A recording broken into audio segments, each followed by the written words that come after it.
very shy. I don't know why we are doing this interview. Okay. I will get it this time. Yes!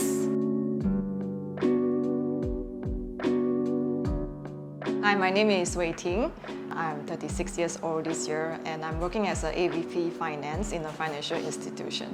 Hi, I'm Gordon and I'm 39 years old. I am a technical support manager in the aerospace industry. Basically, our journey is like, I think it's like many other homeowners out there. We engage a few different interior designers. They'll all give their proposal on the floor plan and all these things. I think what really stands out really is their creativity, how they can really manipulate and reconfigure the whole layout, even with so many constraints around the project. Immediately when you enter the house, you will see the kitchen, and straight in front you will meet the island and the dining area. And when you walk past the pantry, you will see the living area, balcony. So when you enter the corridor, you will see firstly the study room. Straight ahead is the master room. Not all the areas in the house have the same color palette, but the master bedroom retains the same as the living.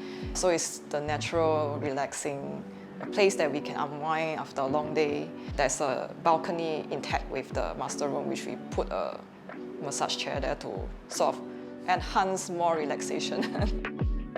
The key feature of our living room here really is the feature wall over here. With the curved edges, it's actually adding quite a fair bit of tenderness into the whole minimalist, simple style that we are seeking for. When I'm thinking about the design of the house, right, I was thinking more about the child-proof part. I wanted most of our, or at least some, to be a curved nature. Home is rather a place that we can bond and create more fond memories together with our friends and family. Very important we make it a place that is easy for us to relax and recharge.